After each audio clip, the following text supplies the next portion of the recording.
지금도 몽골, 시베리아, 아프리카 여러 곳에서 유목민으로 사는 사람들이 있다고 하죠. 어떻게 생각하십니까? 낭만적이겠다고 느껴지시는지요? 현대 문명에 아주 깊숙이 들어와서 사는 우리들의 눈에 그들의 삶은 불편하기에 짝이 없습니다. 제가 일일이 설명하지 않아도 눈에 선하죠. 우리는 수도꼭지를 틀어서 물을 펑펑 쓰지만, 조금 쓰는 게 아니라 정말 펑펑 쓰지만, 그들은 씻을 물은 물론이고 마실 물도 충분하지 않습니다. 완전히 다르게 사는 거예요. 가축에게 먹일 풀과 물을 찾아서 수시로 이동합니다. 자연 생태에 절대적으로 의존해서 살기에. 옛날에 우리가 다 그렇게 살았는데 문명사회가 제공하는 안전망이 크게 그들에게는 부실합니다. 태양광으로 전기를 사용하는 이들도 간혹 있으나 그렇지 않은 이들이 더 많습니다. 이렇다 할 연봉이나 연금이 없고요. 얼마나 불안하겠어요. 병원이나 사우나나 편의점, 맛집, 영화관도 없습니다. 하루 24시간을 잠자는 시간 빼고, 그것도 거의 포함해야 되겠지만 생존 문제를 해결하는 일에 다 쏟아붓습니다. 그들은 불행할까요? 그들과 비교할 때 왕처럼 사는 우리는 그들보다 10배는 아니라고 하더라도 소비하는 데는 10배도 더 되지만 2배 정도는 더 행복할까요? 아무도 자신 있게 말할 수 없을 겁니다. 구약 성경은 이스라엘 백성들이 유목민으로 떠돌이 생활을 했던 광야 시절을 유대교 신앙의 아주 실제적인 기원으로 여깁니다. 그때 모든 것이 다 일어난 거예요. 출애굽과 만나와 율법이 이 광야 시절과 연관됩니다. 오늘 설교 본문 출애굽기 17장 1절에서 7절에 따르면 이스라엘 백성들이 르비딤 광야까지 왔다고 합니다. 나중에 지도를 한번 찾아보십시오. 왔다 갔다 했으니까 따라가기도 쉽지 않습니다. 거기서 여러분이 아시는 대로 출애굽 고센에서 홍해를 건너고 가나안까지 가는데 아무리 천천히 걸어도 한 달이면 갑니다. 장정이라면 보름이면 갑니다. 그런데 40년이 걸렸다고 하는 건 거기서 그냥 계속 떠돌이 생활을 했다는 얘기예요. 얼마나 고생이 심했을지 상상해 갑니다. 르비딤까지 왔어요. 근데 백성이 마실 물이 없는지라 이런 코멘트가 나옵니다. 오늘 본문이 전하는 이야기 이전에 물이 없다고 하는 이 절박강상은 이전에 물 문제가 그들에게 또 일어났었습니다. 앞에 출애굽기 15장 22절의 이하를 따르면 홍해를 건넌 이스라엘 백성이 수르 광야, 수르 지역에 왔다가 거기서 사흘 길을 갔지만 물을 얻지 못했습니다. 좀 짜증이 났을 거예요. 성질 급한 사람들은 이게 뭐야 하고 또 좀 성질을 냈겠죠. 근데 조금 더 가니까 마라라고 하는 곳이 있는데 오아시스를 만났습니다. 얼마나 반가웠겠어요. 근데 그 물은 써서 마실 수가 없었다고 합니다. 좀 상한 것 같아요.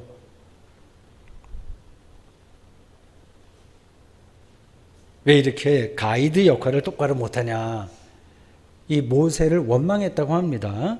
모세가 기도했습니다. 여호와의 말씀에 따라서 그곳에 자르는 나무의 가지를 꺾어서 모세가 그 물에다 던지자 물이 달게 되었다고 합니다. 이 나뭇가지가 정수작용을 했나 봅니다. 정수작용을 했나 봅니다. 이 모세는 광야 지리에 빠삭하게 알고 있기 때문에 이 물이 좀 문제가 있을 때 어떻게 해결하는지도 다 알고 있었겠죠. 그럼 한바탕 소동이 벌어진 다음에 얼마나 지났는지 확실하진 않으나 오늘 본문에 다시 이 물 문제가 벌어진 겁니다. 이스라엘 백성들은 모세를 원망하면서 이렇게 외칩니다. 3절이에요.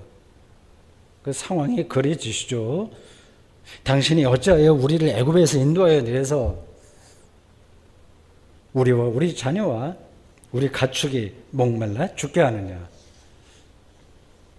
이 한 문장에 고대에 이스라엘 백성들의 문제의식이 확실하게 드러납니다. 그들만이 아니라 21세기 현대인의 생각도 거기서 엿볼 수 있습니다. 우선 그들은 출애굽을 문제 삼았어요. 우리가 일반적으로 알고 있기로는 출애굽이야말로 고대 이스라엘 백성들이 간절하게 기다리던 사건입니다. 하나님의 살아계심과 사랑을 충만하게 느낄 만한 사건이었습니다. 그런데 이스라엘 백성들은 생각이 달라진 거예요. 애굽에서 잘 먹고 잘 사던 자기들을 공연히 끌어내서 출애굽시켜서 이 고생을 시키냐고 따집니다. 이 고생 앞에 어떤 X자를 붙이면 또 실감이 나겠죠? 그들의 주장이 무조건 잘못된 건 아닙니다. 성경에 나온 반론들이 다 잘못된 게 아니에요. 다 그럴듯한 겁니다. 그들이 애굽 제국 안에서 소수민족으로 살던 지역은 나일강 유역 곡창지대인 고센이에요. 애굽에서 소수민족의 억압정책이 종종 시행되었다고 해도 소수민족으로 살았거든요. 지금도 제국에는 다 소수민족이 있습니다. 중국도 있고 뭐 어디 없는 데 없어요. 인도에도 있고요. 근데 먹고 사는 데는 크게 지장을 받지 않았습니다. 모세의 설득으로 출애굽을 감행했고 가나안 땅에 들어갈 부푼 꿈을 안고 있었으나 지금 그들은 애굽에서는 상상조차 하지 못했던 생존의 위기에 떨어진 거예요. 배고픈 거예요.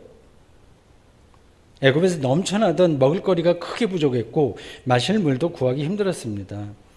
오늘 본문 바로 앞에 나오는 출애굽기 16장에는 그 유명한 만나 이야기가 나옵니다. 이스라엘 족속이 그 이름을 만나라 하였으니 갓이 같고 식물의 일종이에요. 희고 꿀 섞은 과자 같았더라. 출애굽기 16장 31절이 요 만나를 설명해요.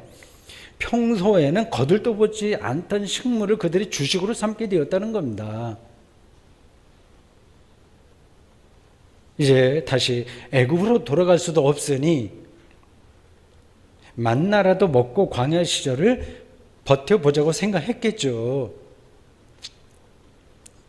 그런데 수르 광야의 마라에서 겪었던 물 문제가 여기 르비딤에서 다시 벌어진 겁니다. 답답한 거예요. 문제가 아예 해결이 안 되는 겁니다. 똑같은 일들이 반복되고 있어요. 얼마나 그들이 힘들었겠습니까? 나일 강물을 펑펑 쓰던 그들이 더는 참기 힘들었겠죠. 그래서 그들은 하나님의 명령인 엑소더스 출애굽 사건 자체를 부정하게 된 겁니다. 인간이 이렇게 먹고 사는 문제 앞에서 비굴해질 수밖에 없습니다. 먹고 사는 문제는 아주 중요합니다. 예수께서는 제자들에게 가르쳐 준 주기도에서 부자가 되게 해달라 뭐 이런 기도는 그건 말씀 안 하셨지만 일용할 양식은 구하라고 말씀하셨어요. 예수님 스스로 죄인과 세리와 같은 일반 사람들과 함께 먹고 마시기를 탐하는 자다라는 말을 들을 정도로 사람들과 함께 먹고 마시면서 지냈습니다. 그걸 즐기셨습니다. 당연했겠죠. 그리스도교 공동체는 성찬식을 통해서 먹고 마시는 문제를 예배의식 안으로 끌어들였습니다. 먹고 마시는 문제가 중요하다는 거예요. 신구약 성경은 하나님 나라를 식탁 공동체로 표상하곤 했습니다. 한국식으로 얘기하면 밥상 공동체라고도 합니다. 이런 성경 전통을 아는 사람이라면 제대로 먹지 못하고 제대로 마시지 못하는 사람들이 없는 세상이 되도록 투쟁하고 노력해야 되는 거죠. 문제는 그런 어려움이 있다고 해서 먹고 마시는 문제.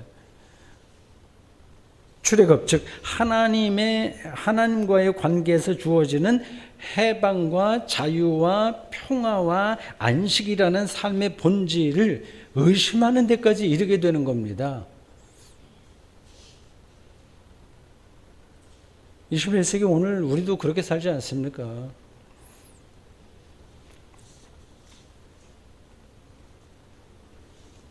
요 9절 우리와 우리 자녀와 우리 가족이 목말라 죽게 하느냐는 이 백성들의 하소연은 처절하게 들려요.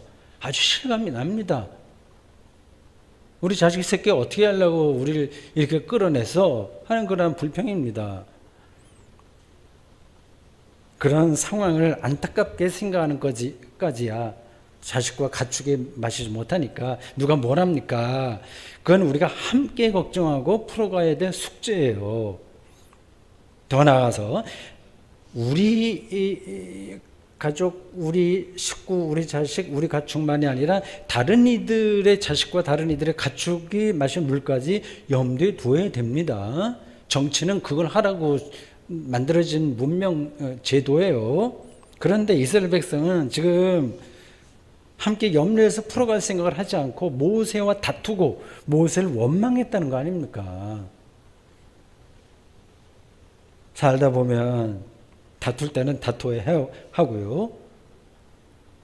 그렇죠? 부부끼리도 다툽니다. 저도 이제 나이가 드니까 좀 숫자는 줄었지만 다툽니다.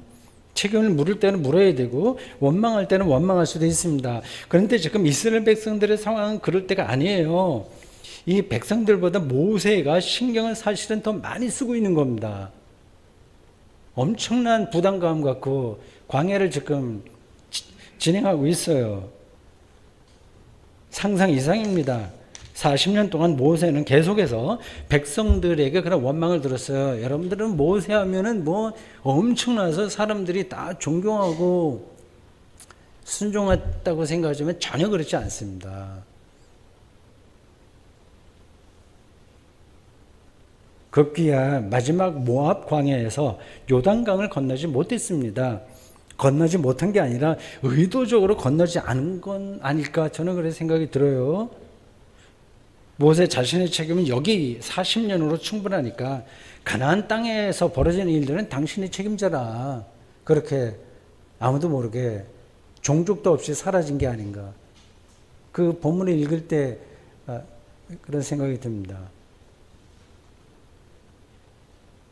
오늘 본문의 병행구인 민수기 20장 1절에서 13절에는 오늘 이야기가 조금 더 노골적인 어투로 나와요. 같은 이야기를 다루는데 약간 버전이 다른 거죠. 물이 떨어진 백성들은 모세를 원망하면서 이렇게 이야기합니다. 어찌하여 우리를 애굽에서 나오게 하여 이 나쁜 곳으로 인도하였느냐. 이곳에는 파종할 곳이 없고 무화과도 없고 포도도 없고 석류도 없고 마실 물도 없도다. 실감나죠? 그게 실제로 그들의 현실이었습니다. 모세가 지팡이로 반석을 2번 치자 물이 흘렀습니다. 여호와께서 모세와 형 아론에게 이렇게 말씀하십니다. 이건 민수기 버전을 설명하는 거예요. 너희가 나를 믿지 아니하고 이스라엘 자손의 목전에서 내 거룩함을 나타내지 아니한 고로 너희는 이 회중을 내가 그들에게 준 땅으로 인도하여 드리지 못하리라. 본문은 이스라엘 백성이 여호와와 다투었으므로 그 셈을 무리바 민수기 20장 13절 무리바 샘물이라고 해설했습니다. 오늘 출애굽기 본문 7절에도 똑같은 내용의 해설이 붙었습니다. 여호와와 다투어서 그런 이름이 붙은 겁니다. 오늘 본문의 진행을 조금 더 따라갑시다. 모세는 여호와께 부르짖었습니다. 내가 이 백성에게 어떻게 하리이까? 그들이 조금 있으면 내게 돌을 던지겠나이다. 출애굽기 17장 4절. 모세의 카리스마는 그의 후광으로 인해서 시내산에서 십계명을 들고 내려올 때 백성들이 모세의 얼굴을 쳐다볼 수 없을 정도이긴 했으나 광야의 이스라엘 백성들을 완전하게 압도하지는 못했습니다. 좋으면 다 좋지만 힘들면 원망하게 되거든요. 어떤 특별한 경우에는 백성들 사이에 내전과 같은 상황이 벌어지기도 했습니다. 그래서 하루에 수천 명이 죽기도 했습니다. 이렇게 넋두리 비슷한 말을 쏟아낸 모세에게 여호와께서 말씀을 주십니다. 모세가 문제 해결의 방법을 깨닫게 되었다는 뜻입니다. 하나님께서 말씀하셨다는 이 표현의 참된 뜻은 말입니다. 이스라엘 장로들을 데리고 나일강을 치던 지팡이를 들고 호렙산에 있는 반석 앞으로 갔습니다. 장로들은 오피니언 리더들입니다. 그들은 일반 백성들보다 모세의 말과 행동을 더 잘 알아듣기도 했겠지만 일단 그들 중간계층의 지도자들 그들이 든든하게 서야만 이스라엘 백성들이 앞으로 이런 어려움을 당해도 흔들리지 않을 거라고 판단했기 때문이겠죠. 나일강을 치던 지팡이는 하나님께서 애굽에서 어떤 일을 행하셨는지에 관한 상징입니다. 준비를 잘했어요. 그리고 이제 반석에 간 겁니다. 반석에서 물이 흘러나왔습니다. 민수기 20장 11절 이하를 따르면 제가 좀 왔다 갔다 하고 있어요. 민수기 버전과 출애굽기 버전이요. 잘 염두에 두고 들으십시오. 민수기 20장 11절 이하를 따르면 모세가 지팡이를 2번 쳤다고 합니다. 그래서 물이 많이 솟아나서 회중과 짐승이 마셨다고 합니다. 출애굽기에는 자세한 설명이 없어요. 그냥 모세가 장로들 앞에서 그대로 행했다는 말만 나옵니다. 어떤 그리스도인들은 이 마사 또는 무리바에서 반석물이 터졌다는 사실에 주목합니다.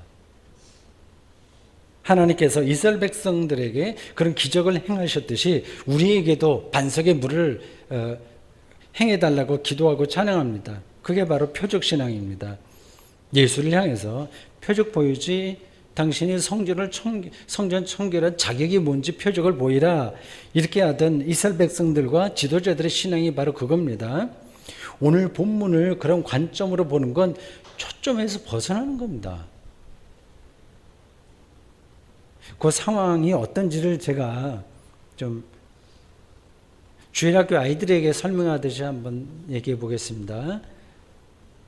모세는 광야에서 양을 키우던 양치기로 자그마치 40년을 살았습니다. 40살에서 80살까지 살았습니다. 한창 육체와 정신이 정점에 있을 때라고 했죠. 40년이에요. 미디안 광야 제사장의 대리사이로 살았으니까 또 얼마나 많은 정보를 자기 장인에게서 얻었겠습니까? 광야의 지리에 관해서 많은 걸 알고 있었습니다. 그러니까 어느 지역에 가면 샘물이 있고 어느 지역으로 가면 그리고 어느 때 몇 월에 가면 풀이 자라는지 잘 알고 있었습니다. 양치기는 그걸 잘 알아야 되잖아요.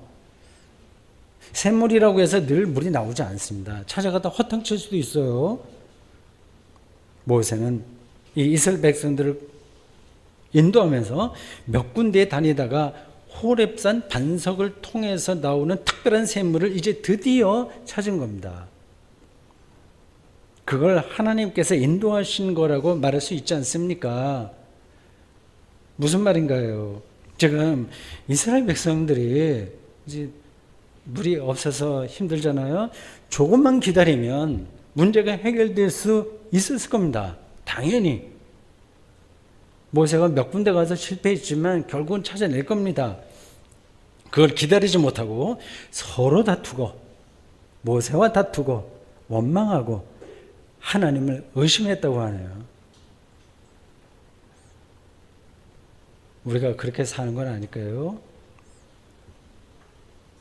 이 이야기의 초점은 하나님께서 기적적으로 반석에서 물을 쏟아지게 했다는 사실이 아니라, 그런 찬양도 있어요, 자신의 계획대로 인생이 풀리지 않게 되었을 때 이스라엘 백성들이 보이는 신경질적인 반응, 이거 신경질적인 반응인 거죠. 그 반응에 대한 경고입니다. 마지막 9절인 7절 보십시오. 그가, 모세겠죠, 그곳 이름을 마사 또는 무리바라 불렀으니 이는 이스라엘 자손이 다투었으며 또는 그들이 여호와를 시험하여 이르기를 여호와께서 우리 중에 계신가 안 계신가 하였음이라라. 우리가 예배 중에 성경 봉독자와 교독해서 읽은 시편 95편도 바로 이 무리바 사건을 언급했습니다. 너희는 무리바에서와 같이 또 광야의 마사에서 지내던 날과 같이 너희 마음을 완악하게 하지 말지어다. 그때 너희 조상들이 내가 행한 일을 보고도 나를 시험하고 조사하였도다. 8절 9절입니다. 구약 성경은 사람들 사이에 일어나는 다툼과 원망의 근본 원인을 하나님을 향한 불신이라고 봅니다. 하나님이 함께 하신다는 사실을 확신하지 못하기에 벌어지는 현상인 거죠. 불안하니까 그럴 수밖에 없습니다. 고대 이스라엘 백성들의 그 광야를 지나던 그들의 삶의 태도가 이해는 가요. 막 우리 모습이 그대로 거기에 투영되는 거니까요. 가나안 땅까지 갈 길이 멉니다. 죽을 때까지 시간이 아직 남아 있습니다. 우리도 자칫 전염병이 돌면 민족 전체가 전멸할지도 모릅니다. 이들의 갈 길을 막는 다른 민족들도 곳곳에서 기다리고 있었습니다. 그런데다가 먹을거리와 마실 물마저 자주 떨어집니다. 정말 신경질 나는 상황이에요.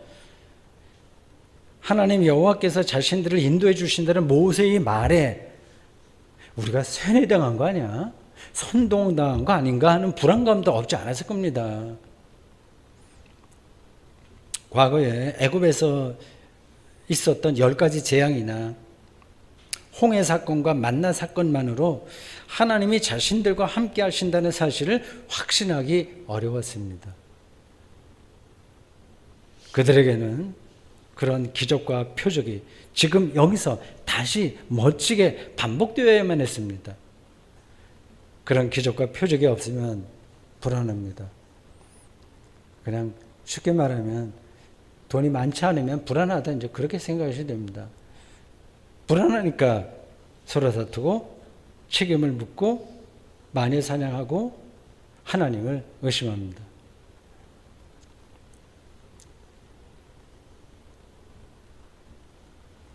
이 광야의 이스라엘 백성들이 다툼과 원망과 하나님 시험에 떨어진 이유는 뭘까요? 이미 다 알고 있는 얘기인데 제가 정리하려고 그래요. 우리는 어떻게 그런 잘못을 반복하지 않을 수 있을까요? 르비딤 광야 이야기가 말하려는 핵심은 무엇일까요? 정말 그거를 기록한 사람이 말하고 싶은 핵심 말입니다.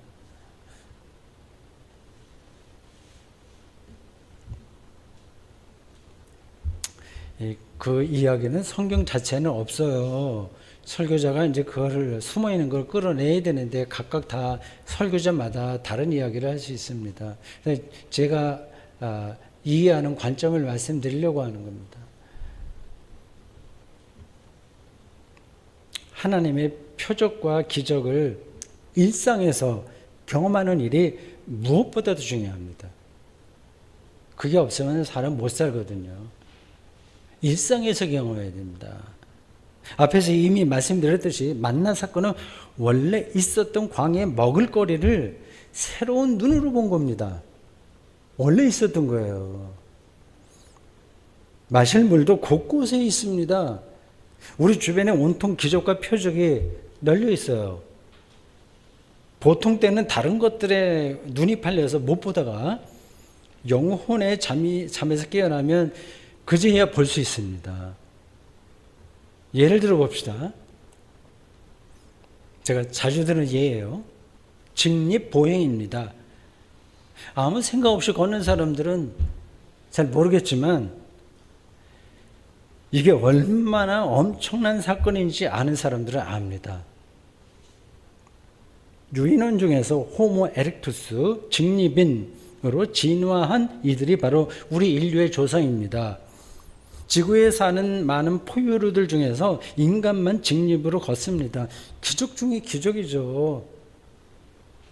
저는 제 서재에서 이렇게 의자에 앉아서 이렇게 글을 쓰고 하다가 좀 약간 좀 몸이 더 굳는다 싶으면 일어나서 방 안에 이렇게 걷기도 합니다. 물론 마당도 걷긴 합니다만은 어떤 때는 이제 뒤꿈치를 들고 걷습니다. 그게 건강이 좋다고 하더라고요. 그래서 걸을 때 이 중력을 늘 느끼려고 합니다. 기적입니다. 걷는다는 건. 여러분들은 다 기적 덩어리예요. 봄비를 여러분은 어떻게 받아들이십니까? 기적 중에 기적입니다. 우주에서 여기만 벌어지는 현상입니다. 꽃 한 송이도 기적이고 표적입니다. 우리가 지금 이렇게 함께 예배한다는 사실도 표적이자 기적입니다.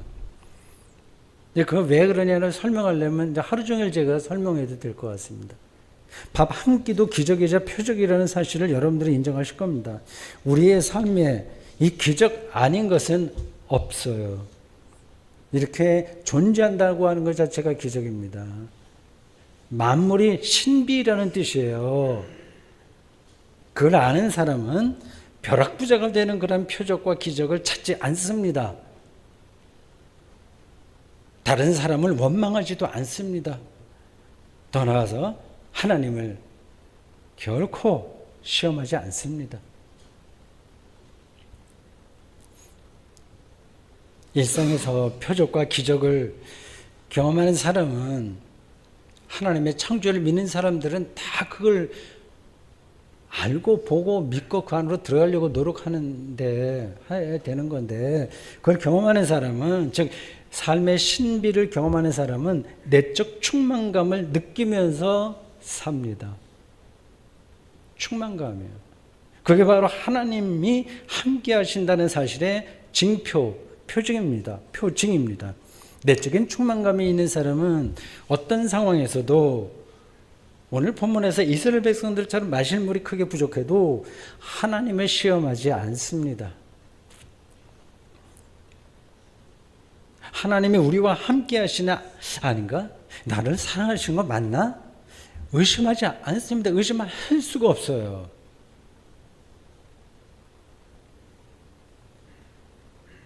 자기 안에 이미 사랑받는다는 사실이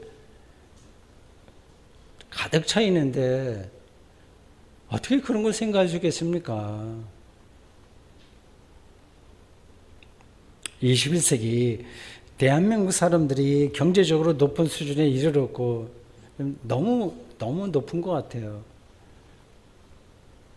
K문화다 뭐다 해서 세계적으로 이름을 많이 떨쳤는데도 말도 많고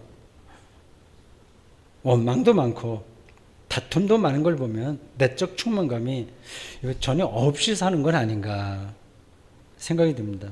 르비딤에서 물이 떨어질 때 보인 이스라엘 백성들의 신경질적인 태도와 오늘 대한민국 사람들이 살아가는 삶의 태도가 오버랩됩니다. 그들에게 제가 하나님 안에서의 내적 충만감이 중요합니다 하고 말하면 당신 현실을 모르고 설교하고 있네 라는 비아냥을 듣기에 딱 좋습니다. 이런 시대에 설교자는 무기력합니다.